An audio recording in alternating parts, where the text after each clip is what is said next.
ఓం నమ శివాయ, శ్రీమాత్రే నమః. మిత్రులకి, శ్రీభిలాషులకి, అలాగే నన్ను ఎంతగా ఆదరిస్తున్న యూట్యూబ్ ప్రేక్షకులందరికీ కూడా పేరు పేరు ధన్యవాదాలు. మిత్రులారా, మీ అందరికీ పరాదేవత ఎల్లవేళలా మీతో ఉండి మీ మనోవాంఛ నెరవేర్చాలని మనస్ఫూర్తిగా కోరుకుంటున్నాను. ఈరోజు మనం చాలామంది గురువు గారు, మేము చాలా సామాన్యులం, మాకు రోజు డబ్బు పరంగా చాలా ఇబ్బందులు అవుతున్నాయి, డబ్బు కష్టపడుతున్నాం కానీ రావడం లేదు, అలాగే మాకు ఏదో ఒక విధంగా చేస్తున్న పనికి సరైన విధంగా ధనం రావాలంటే మేమేం చేయాలి అని చాలామంది అడుగుతూ ఉంటారు. మనం ఈరోజు లక్ష్మీదేవి మనకి ప్రాప్తించాలంటే సులభమైన, తేలికైన లాల్ కితాబ్ నుండి ఒక తాంత్రిక పరిహారం చెప్తాను. అంటే దీంట్లో ఒక 3 ఉంటాయి, చిన్న చిన్నవి. ఈ 3 చేయొచ్చు, లేదా ఏదో ఒకటి ప్రయత్నం చేయొచ్చు. ఇక్కడ ముఖ్యమైన విషయం ఏంటంటే, చాలామందికి అనుమానం వస్తుంది, ఇవి చేస్తే పనులు అవుతాయా అని. ఇక్కడ మీకు గ్యారంటీ, వారంటీ ఏంటంటే, నమ్మకంతో, విశ్వాసంతో ప్రయత్నం చేసేవారికి లక్ష్మీదేవి యొక్క అనుగ్రహం కలుగుతుంది.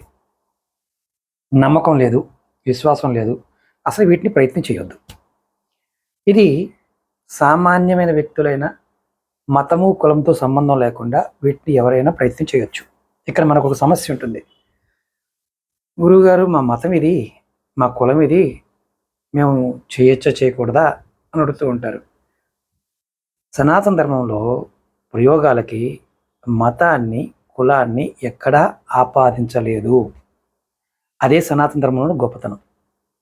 మతంలో మనుషులు సృష్టించబడిన దానితో చాలా విషయాలు జోడింపబడి ఉంటాయి.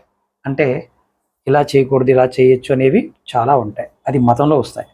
సనాతన ధర్మంలో అందరూ కూడా ఆచరించడానికి మన ఋషులు మనకి చెప్పిన పరిహారాలు చాలా ఉన్నాయి. ఈ భారతదేశంలో పుట్టిన ప్రతి వారు కూడా, అది ఏ మతంలో ఉన్నా, వారందరూ కూడా సనాతన ధర్మానికి సంబంధించిన వారే తప్ప అన్ని మతాలు, అన్ని జాతులకు సంబంధించిన వారు మాత్రం కాదు అని గుర్తుంచుకోవాలి. కాబట్టి అందరూ నిర్భయంగా చేయొచ్చు.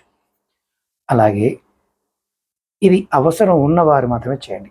లక్ష్మీ ప్రాప్తి కావాలనుకునేవారు చేయండి. అలాగే మీకు ఈ వీడియో నచ్చినట్లయితే లైక్ చేయండి, ఛానల్ని సబ్స్క్రైబ్ చేసుకోండి, పక్కనే ఉన్న గంట సింబల్ని యాక్టివేట్ చేసుకొని ఈ వీడియోని 10 మంది మిత్రులకి షేర్ చేయండి. నా విన్నపం ఏంటంటే, నేను చెప్పేది మీకు అర్థమైతేనే చేయండి, అర్థం కాకపోతే పొరపాటును కూడా ప్రయత్నం చేయవద్దు. అలాగే మీరు నాతో మాట్లాడాలనుకున్నా, మీకు వ్యక్తిగత సమస్యలు, జాతక సమస్యలు, తంత్రమంత్ర సమస్యలు, వాస్తు సమస్యలు, ఉద్యోగ సమస్యలు, కుటుంబ సమస్యలు, భార్యాభర్త సంబంధ విషయాలు, తాంత్రిక వస్తువులు, ఇలాంటివి కావాలన్నా వీడియో డిస్క్రిప్షన్లో నెంబర్ ఇచ్చాను. ఆ నెంబర్ కాంటాక్ట్ చేసి మీరు అపాయింట్మెంట్ తీసుకొని నాతో మాట్లాడచ్చు. అలాగే మన ఈకామర్ వెబ్సైట్ లింక్ ఇచ్చాను, మన వాట్సాప్ గ్రూప్ లింక్ ఇచ్చాను, ఫేస్బుక్ లింక్ కూడా ఇచ్చాను, మన ఇతర ఛానల్ లింక్స్ కూడా ఇవ్వడం జరిగింది. మీరు దాంట్లో కూడా జాయిన్ కావచ్చు. ఇక్కడ ముఖ్యంగా మాట్లాడాలి, నాతో మాట్లాడి పరిష్కారాలు తెలుసుకోవాలి, సమస్యలకి, జాతకంలో ఉన్న విషయాలకు తెలుసుకోవాలనుకున్నప్పుడు 9445059365 ఈ నెంబర్ కాంటాక్ట్ చేసి కూడా మీరు అపాయింట్మెంట్ బుక్ చేసుకోవచ్చు. మొట్టమొదటిగా లక్ష్మీ సాధన ఎలా శుభ్రంగా స్నానం చేయాలి, స్నానం చేసి చేయాలి. అలాగే ఆడవారు నెలసరి ఉన్నప్పుడు చేయకూడదు. ఈ 2 నియమాలు పాటించాలి. స్నానం ఒకటి, నెలసరి ఒకటి కంపల్సరీ. ఈ సాధన కోసం మీరు మంచి రోజు అంటే శుక్రవారం నాడైనా చేయొచ్చు. ఈ పరిహారం చేస్తున్నప్పుడు ఏ రోజునైనా చేయవచ్చు. అంటే మంచి రోజుగా ఉన్న రోజు ఏ రోజునైనా చేయవచ్చు. మీరు దగ్గరలో ఉన్న లక్ష్మీ ఆలయాన్ని సందర్శించి లక్ష్మీమాత విగ్రహానికి గులాబీ వాసన వచ్చే అగరబత్తులు కానీ, గులాబీ పువ్వులు కానీ, లేదంటే గులాబీ వాసన వచ్చే ధూపాన్ని కానీ, ధూప్ స్టిక్స్ ఉంటాయి, వాటిని కానీ అమ్మవారికి ఇస్తూ ఉండండి. ఆ ప్యాకెట్ తీసుకెళ్తారు కదా, ఆ ప్యాకెట్ని అమ్మవారి విగ్రహ పాదాల వద్ద ఉంచడం ద్వారా లేదా వాటిని అక్కడ వెలిగించడం ద్వారా మనం ఫలితాన్ని పొందొచ్చు అని చెప్పుకుంటాం. మీరు గుర్తుంచుకోవాల్సింది ఏంటంటే ఈ ప్యాకెట్ తీసుకువెళ్ళి పాదాల దగ్గర మాత్రమే పెట్టాలి. వాటిని వెలిగించడం చేయకూడదు. అది గుర్తుంచుకోండి. మీరు వెలిగించకూడదు. ఇది మొదటిది. తర్వాత గుడిలో ఇచ్చేస్తే పంతులు గారు వెలిగించుకుంటారు, వేరే విషయం. మీరు మాత్రం వెలిగించకూడదు. అది గుర్తుంచుకోండి. రెండోది ఏంటంటే శుక్లపక్షంలో సోమవారం నాడు మీరు బాస్మతి బియ్యం దొరుకుతాయి కదా, అంటే ముక్కలు కాకుండా ఉన్న బాస్మతి బియ్యాన్ని, ఒక పిడికిడి బియ్యాన్ని మీ దగ్గరలో ఉన్న నదిలో మనసులో కోరిక చెప్పి కలపండి, వదలండి. అవకాశం ఉంటే చేయండి. నది అంటే పారే నీళ్లు వెళ్ళే అవకాశం ఉన్న ప్రాంతంలో మాత్రమే చేయండి. ఇది రెండోది. మూడోది, మీరు ఏ రోజునైనా సరే చింత చెట్టు దగ్గరికి వెళ్ళి ఒక చిన్న కొమ్మ తీసుకోండి. చిన్న కొమ్మ, ఆకు రెబ్బ కాదు, కొమ్మ. మీ జేబులో కానీ, మీరు డబ్బు దాచుకునే లాకర్లో కానీ, అంటే సేఫ్ కానీ, లేదా క్యాష్ కౌంటర్లో కానీ పెట్టుకోండి. ఇది ఎప్పుడు దాకా ఉంచాలి అంటే మీరు దీన్ని, అది ఎండిపోయి రాలిపోతుంది కదా, అప్పుడు దాకా ఉంచవచ్చు.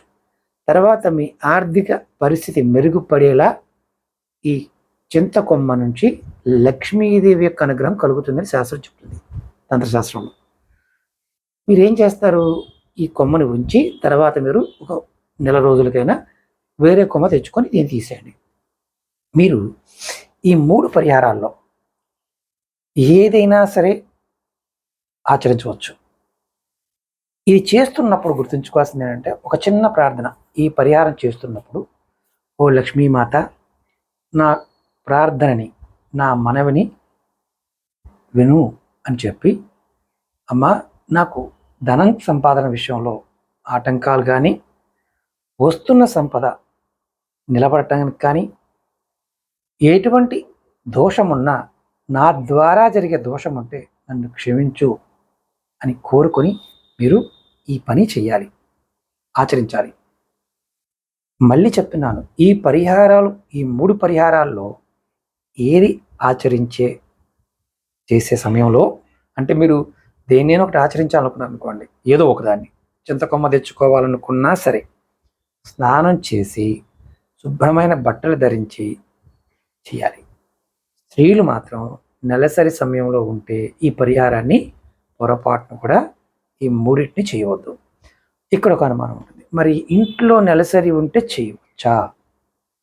చేయవచ్చు. ఎవరైతే వ్యక్తి ఉంటారో వారు స్నానం చేసి ఉతికిన బట్టలు ధరించి చిన్న ప్రార్థన చేసి ఈ 3 ఏదో ఒకదాన్ని ఖచ్చితంగా చేయవచ్చు. 3 చేయవచ్చు, ఖచ్చితంగా చేయవచ్చు. మీరు ఈ పరిహారం ఎందుకు చేస్తున్నారు? మీకు లక్ష్మీ ప్రాప్తి, అత్యంత సులభమైన పరిహారాల్లో ఇదొక తేలికైంది. ఈ 3 కూడా మీరు చేస్తే, దీంట్లో గొప్పతనం ఏంటంటే ఏమీ మంత్రం లేదు, దీంట్లో మంత్రం లేదు, ఒక క్రియ మాత్రమే ఉంది. ఒక చాలా అద్భుతమైన శక్తి దాగి ఉందని తంత్రశాస్త్రం చెప్పింది.